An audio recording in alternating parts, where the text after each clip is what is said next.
Hi, it's Oit here, and in today's podcast I'm having a chat with Lindie Botes, an inspiring polyglot and language learning influencer who is inspiring literally thousands of people every single day to learn languages better.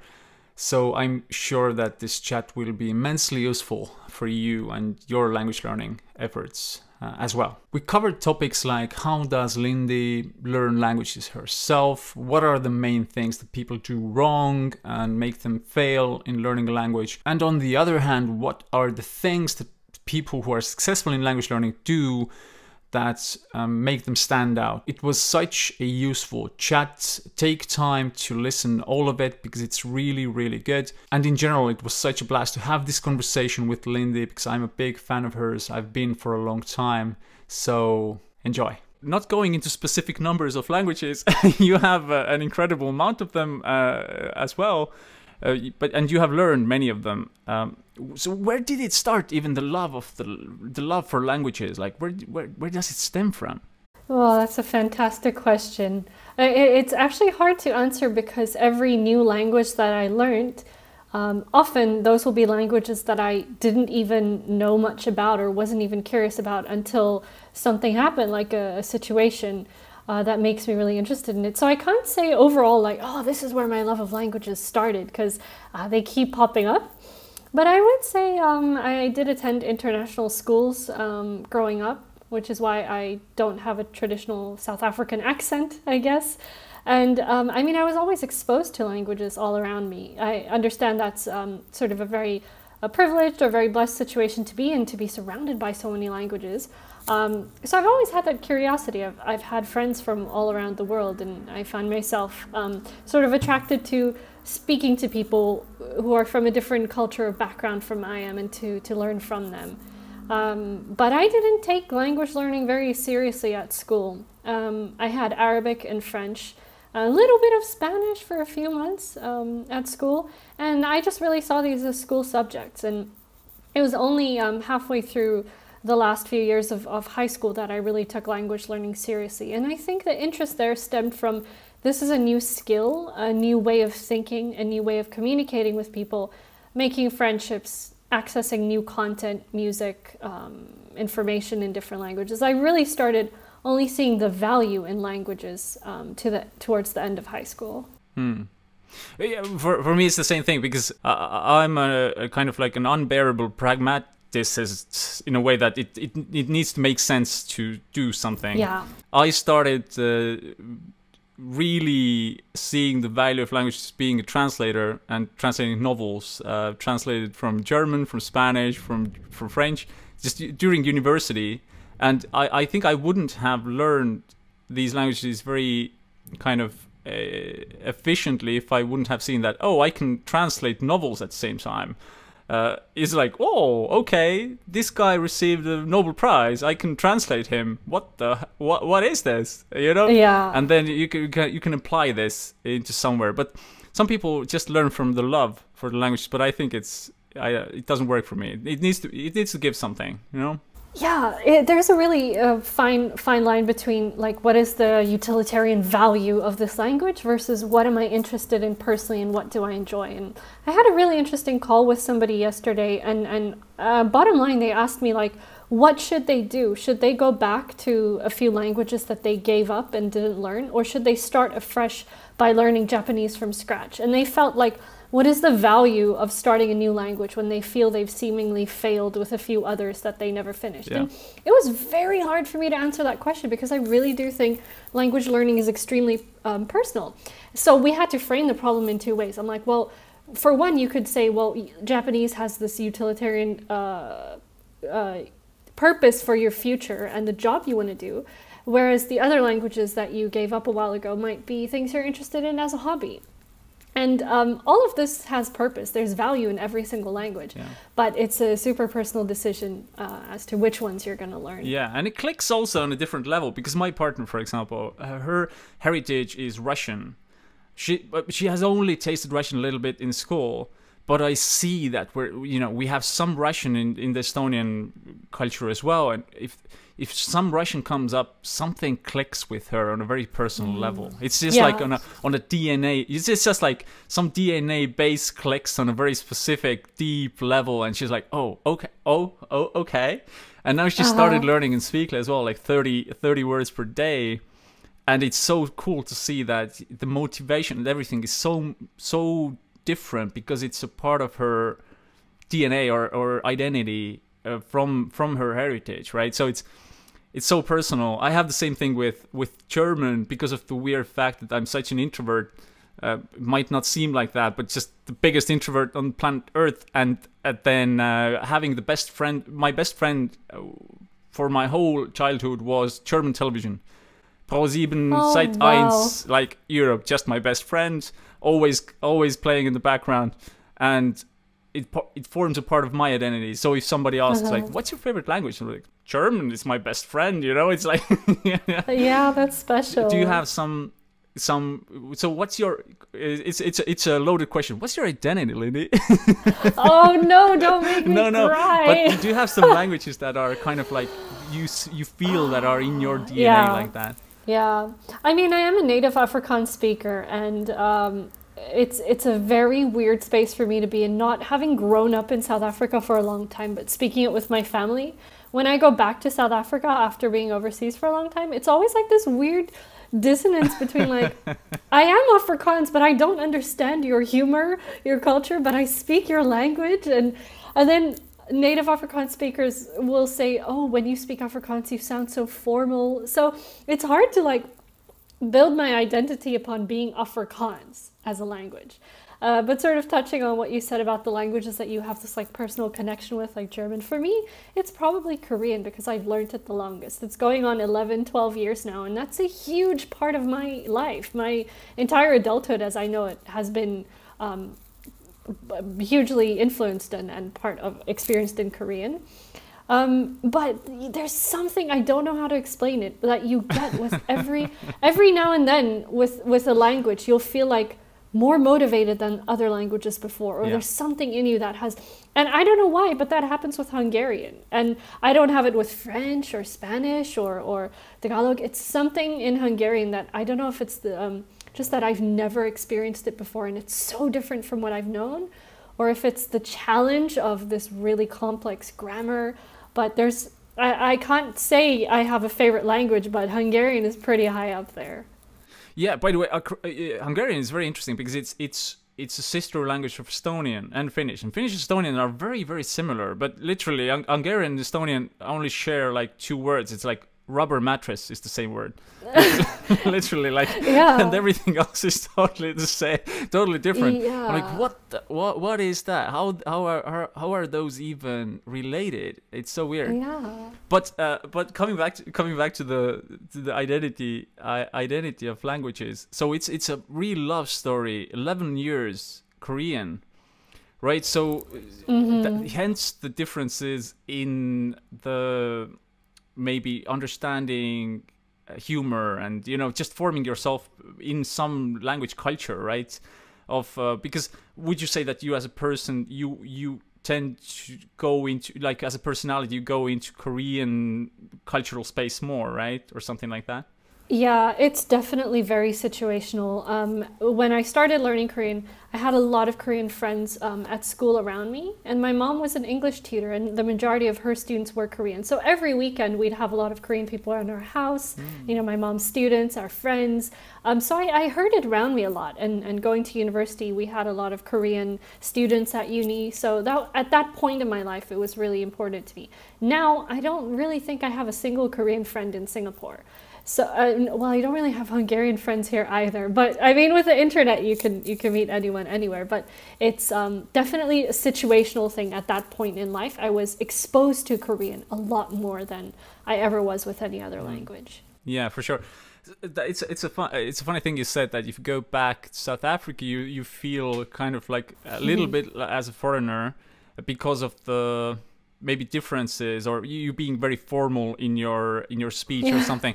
It's something we've researched as well, and many people have researched, is that if you go outside of the center of a language where it's the melting pot of a language creation going on, like let's take Estonia's case. It's Estonia, obviously, where the whole language is, obviously, like in real time created and improved and stuff like that. Then if you go to the periphery, let's say the Estonian communities in Australia, and if you research these people, you will see that they speak the language very similarly as it was spoken like 100 years ago. So it's the usual innovative circle that something happens in the center, and it takes around like 20, 30, 40, even 100 years to move into the periphery. It's like it's like a glowing effect. You know what I mean? And if you read, it's so fun. If you read newspapers published in the Estonian communities in Australia, they literally look like something published in the 20s in Estonia. It's just the sentence structures and stuff like that. So it's this kind of like cultural glowing happening all the time, and it's like time travel, you know. It's like, for me, it's like linguistic time travel that is happening. And probably it's the same thing with but it's natural that if you go away from the center where all the newest kind of language patterns and stuff is happening, then you will hold on to something that you knew before, right? Yeah, exactly. I mean, the only place I learned and used Afrikaans was at home with my parents. So if there was any slang involved, that was definitely archaic slang. And then when I got to school and I used like certain words, people are like, why do you say that? And my brother the other day, he almost fell off his chair laughing at me because I used a word that's like very archaic. And I'm like, but mom and dad say that. Like, what's wrong? He's like, no, you sound like a boomer. Like, well, I've only ever heard Afrikaans at home because I went to English schools, even in South Africa. So you're absolutely right. But I wonder if things are changing faster with the internet and with TikTok. If you think how fast English slang travels and trends are traveling just on a platform like TikTok. But I think that's quite Anglo-centric. I doubt that happens faster with languages like Afrikaans and Estonian. But just seeing how fast English slang is adopted internationally online makes you think. But it's fun. Like, for me, it's always like kind of in my head, I have these weird spaces where I go and I think about like just the linguistics and how some language is formed and stuff. It's just like the nerd mode, just going into this special memory cave and then being like, okay, now this is Latin. Where did this word came from? Okay, this is some Finnish thing, some Norwegian thing, and then how languages form. It's so cool to see how they influence each other as well. And that's what Richard Simcott, who is doing the Estonian challenge at the moment, said, that he has so many languages already that if he dives into a new language, he will be like, oh, I see patterns. I see patterns that other people don't see. Yeah. I just had this experience myself we are doing finalizing a Norwegian course in Speakly, and we're doing studio sessions. And I was just in this, I was participating in sessions, and just listening to the sentences and stuff, and then understanding basically everything. I've never studied Norwegian. I was so surprised about this, and then realized that, oh, it's a weird mixture of English and German. Yeah. Jag voxte upp in Australia. It's like, well, I grew up in Australia. It's like just a weird voxte upp. What is that? Like, you know, what is that? Yeah. I was watching a Swedish show on Netflix, and I'm like, I can look away and not read the subtitles and still understand what they're saying, because it's so similar to Afrikaans. And you would never think like, oh, Swedish Afrikaans, it's to some extent mutually intelligible. It is a weird experience. Mm-hmm. And it's fun how, like, well, it's basically like a mnemonic technique, right? If you know already those languages, you have this base, then the mnemonic techniques happen automatically. And everybody listening, mnemonic technique basically is the theory that if I want to remember something new, I have to link it in my mind with something that I already know. So just thinking, like, let's take an example in Icelandic, for example. I would like to study just the word I. It's yeah. It's just a weird thing. But when you just think consciously about that, it's kind of like ich in German. Then it's a mnemonic technique all of a sudden, and then you will be remembering it. in a weird way, or then making another mnemonic technique, thinking that okay, it's kind of it's written like E and G. It kind of looks like the word egg. So just making a little kind of connection in your brain that in Estonian it's a fun word game as well. Egg is muna and I is mina. So it's very similar. So you make these little games in your brain. Interesting. In your brain. I can see where your thinking is going. Yeah. And then you have a mnemonic technique. But for people who have those languages, like Richard, it's like it's automatic. It's just you just throw in the language and it just attaches into all these mnemonic techniques automatically. It does. If it already happens to me with my some languages, it needs to happen to him like on a crazy level. Dude. I can imagine.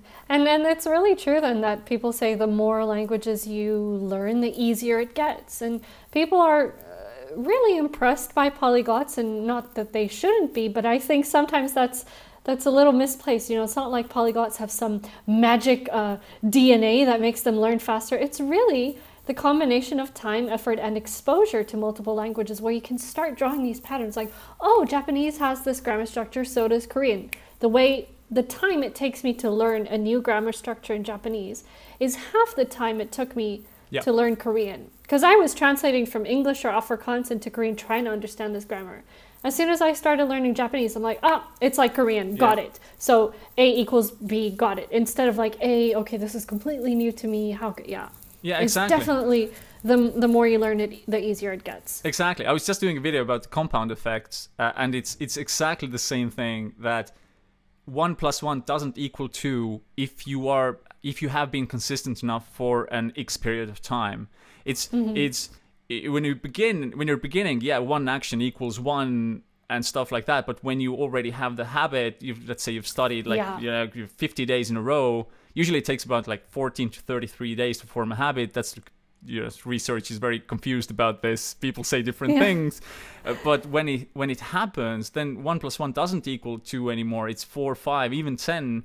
And if you have been consistent enough for years, then it's 100. People think that I have some special skills. I don't. In language learning, exactly, we don't. But the compound effect is working for us, like in every other skill, like tennis or I don't know, laying bricks on the ground or whatever it is. Compound effects just works for you. That's true. If you are consistent enough. So, but even still, we have that down, that we are not special. we're not special. We are mere mortals. Yeah. Mere mortals, exactly. Then we have to have some ways how we study. So I follow you a lot on social media, and you seem to love everything written down. Just your journals, just everything is so nicely created. Well. Everything is so nicely written. By the way, I just love... No, you don't... Nah, you see, you don't think you have a good handwriting. But I think it's wonderful because I have worse. But how do you study yourself, by the way? Yeah.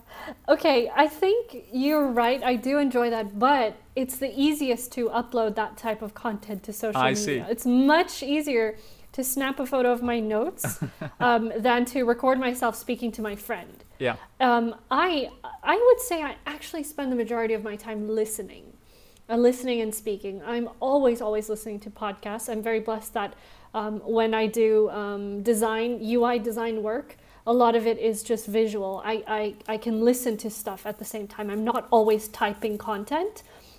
So a lot of my time is spent listening to materials, comprehensible input. And on weekends or end of the workday, I will speak to people a lot. So I'm definitely, and this is controversial recently on Twitter, I'm definitely team speak early or speak when you are ready.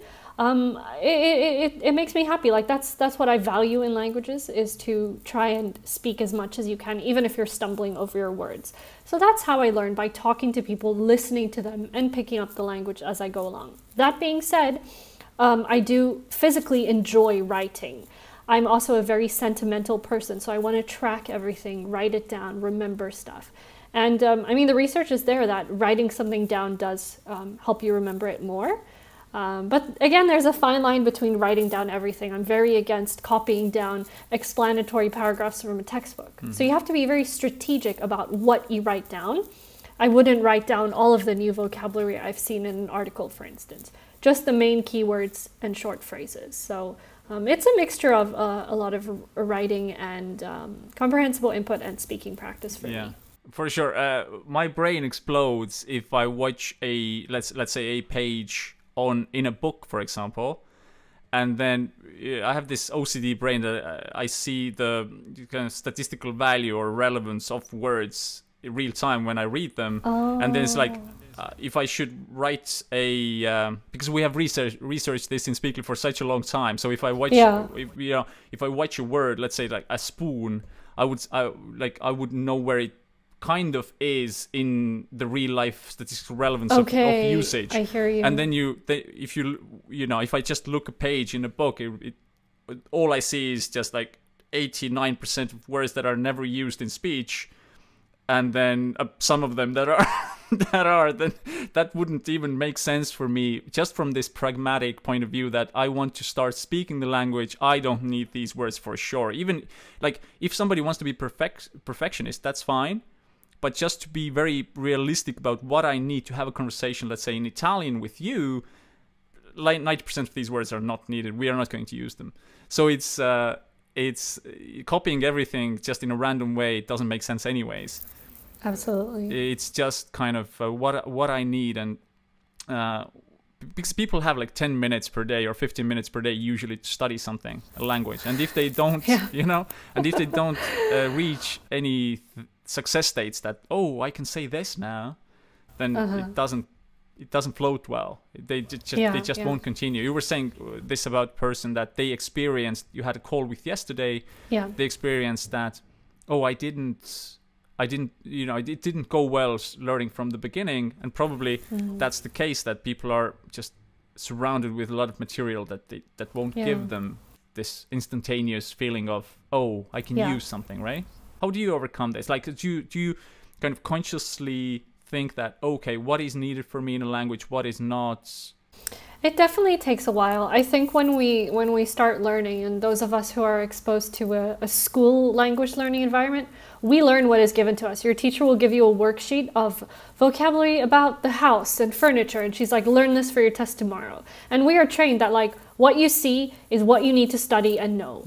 At that point, at a school education level, we're not engaging with it like, am I really going to need to talk about the toolbox in the garage? No, we don't think about that. And it definitely takes a long time for you to engage a lot in speaking activities with people to realize what words are coming up often and what topics you want to talk about, to move away from learning everything that you see.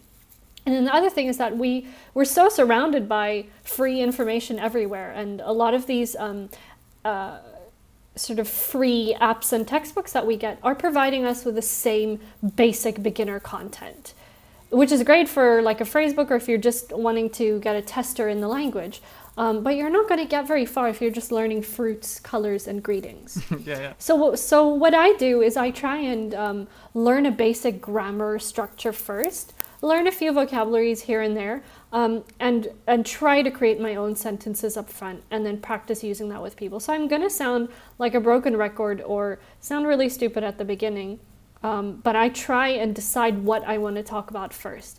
And I really love the lessons I get online with my tutors, because I can choose the topic we want to talk about. And I really enjoy talking about movies. And my Hungarian level is super beginner, and I would probably not be able to describe the entire plot of my favorite movie in there. But what I do is I just think of the words I need to know to describe the movie, the characters, and I work with what I have. And my tutor is super encouraging by asking questions at my level. So instead of saying, describe the whole plot of the movie to me, he'll just say what you can. And I was talking about the movie Cruella last week, and I couldn't say that, the villain has this dog that goes and attacks everybody. So I was like, there are two dogs. One is cute, one is ugly. She likes dogs. But that's helping me speak, right? Yeah. And more, if we keep talking about movies, then I'm going to get from the point of being able to say the movie has a dog to saying the character in the movie has a dog who has this type of personality type. So I take the topic I want to talk about, I use the little bit that I have, I build my confidence in being able to communicate to some extent, and then I learn over time. I hope that made sense. Totally makes sense, but it sounds like, so this shows how conscious you are about what works for you and what is needed for your successful learning path. Yeah, I think usually people are not capable of doing this exactly for the reason because they are not given the skills to study, but just consume this without the rationale that why should I consume this. That's how, we have some pilot schools with Speakly going on at the moment, and with teachers it's very very interesting to see how they're like, no, I have to go through this book, and then everybody in the educational ministry is saying, no, you don't need to go through a book, you just need to reach a specific competence. It doesn't matter if you're dancing or jumping up and down to get to this specific competence, but it's not related to any specific books. And then when people are reaching some levels better and maybe faster because they're learning only statistically relevant things, then teachers are like, why? What happened? What happened? But they just kind of like avoided the fluff of learning things that are not necessary, maybe. Of as you were saying, of talking about this movie and saying like, this dog is cute, and this dog is cute. Every word of these things, basically, maybe let's exchange the word cute to beautiful or pretty, then every word of this in most languages is in the top 500 words in statistical relevance. Exactly. So it's if we just think about it like that, then it kind of seems reasonable to know or to do. But what do you think? So obviously you are successful in learning languages, just compared to usual maybe standards or stuff. What do you think why people fail? What do you see based on your experience? So many factors, but I think what I see around me a lot is trying to overplan your entire language learning path from the beginning. A lot of what I do is analyzing my learning methods and seeing what works and fixing it up. So I sort of use the mindset we adopt at work, which is the agile methodology, and sort of re-looking at things every 2 weeks and seeing what's worked and what's not. So the opposite to that would be to plan out your entire, let's say it's a year of language learning.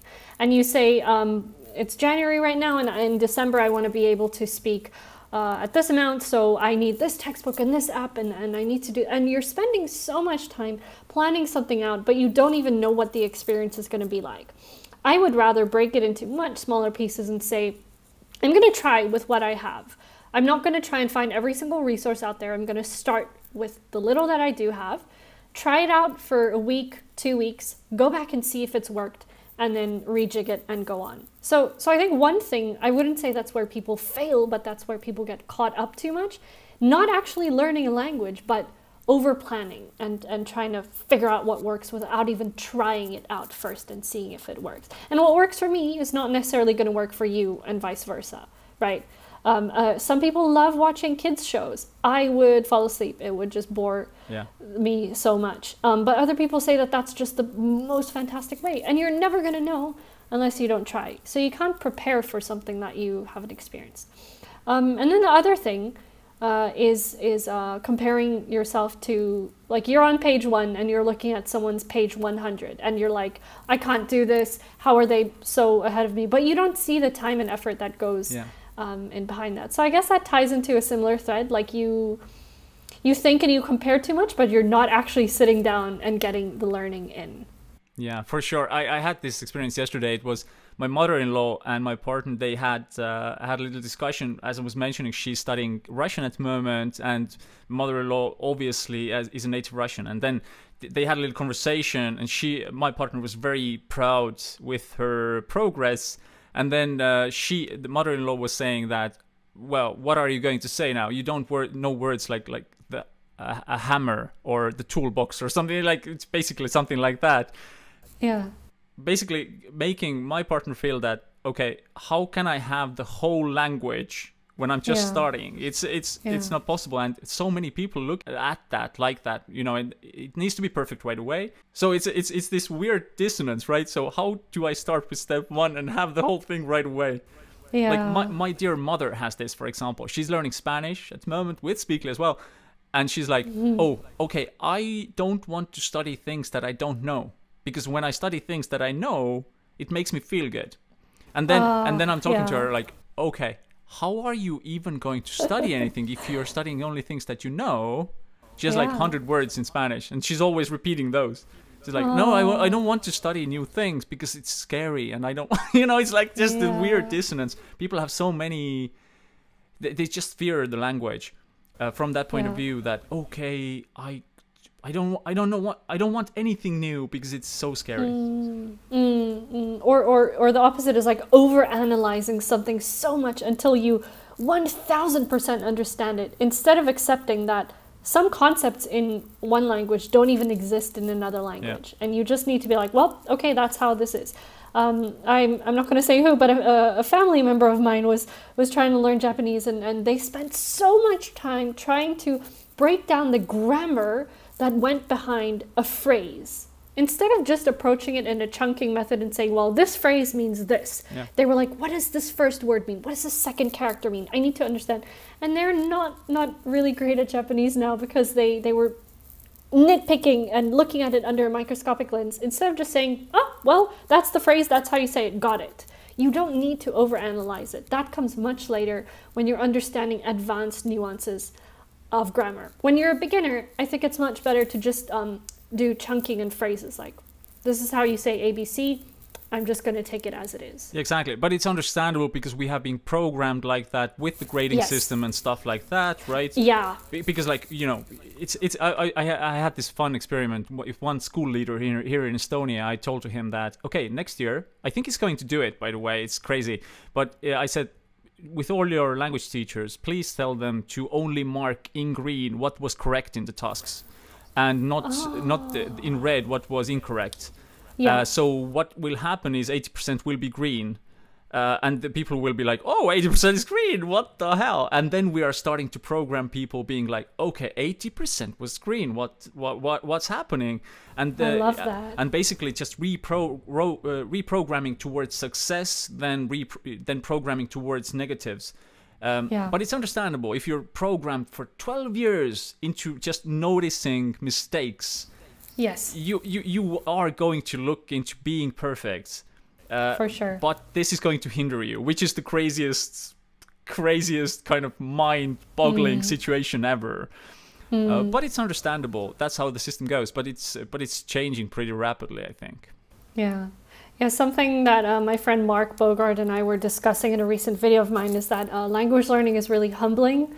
Because if you have adopted this mindset, like you said, of looking out for mistakes your whole life and needing to shove all of that off and start learning a new language from a different mindset, it's humbling because you're changing the way you think. You're letting go of stuff you used to fully believe in, and you're starting from scratch again. You're becoming a baby in the language. You're not able to communicate the thoughts that you have.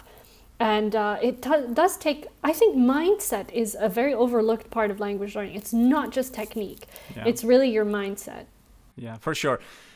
Just forgetting the hindrances. Just like how to be a blank tabula rasa, how to be a blank page and going into the process. And then just like, so all Speakly users out there, just forget everything. So I will sound like Eckhart Tolle now.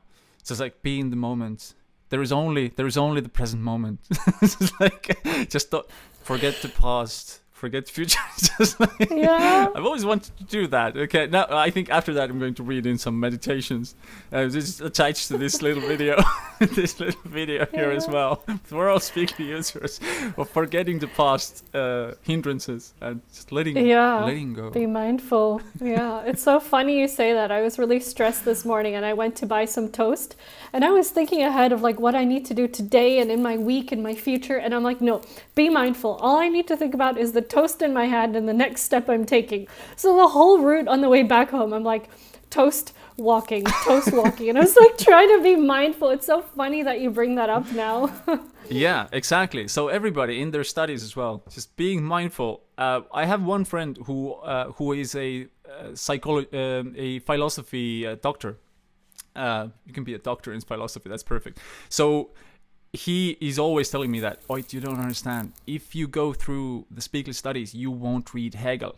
You won't read Hegel. It's you, or Wittgenstein or all the other philosophers. You can't do it because you don't have the words. And then what I tell him is that you have a perfectionist problem, my friend. You have an issue. You can't be, on this level to read German Wittgenstein if you don't have the foundation of the 4,000 most common words. Just to talk about the movie that you like and say that this dog is cute. Yeah. That's the basic step, exactly. And you cannot just rely on one single resource. Speakly is incredible. It's like one of my favorite language apps out there. I'm so happy I discovered it. But I'm going to be making a big mistake if I say my only way ever of learning French is Speakly. Of course not. No. It's a wonderful tool, but you really need to have a holistic, balanced view. Something else clicks with us if we speak with a human being. Like it's just a different thing if you have this success state that, oh, I said something in Hungarian and the other person didn't think that I'm an idiot. It's a different level of things, and apps will never just by themselves be kind of the only thing that makes you speak. It's just like, let's lay the foundation. Just give you the foundation, the words and stuff that you can use, and then go into the world, fly, and start using it. That's 100%. That's 100% true. Yeah, for sure. Yeah, I mean, how are you going to get to that point of speaking if you don't have that base first? And it's sort of a circle. You're not going to be able to speak if you don't have that base. Thank you for this call, Lindie. I think it was inspirational for many people. It was really awesome talking to you. Thank you so much for having me on here. And I'd love to invite you to my channel sometime to share your wisdom there as well. Yeah.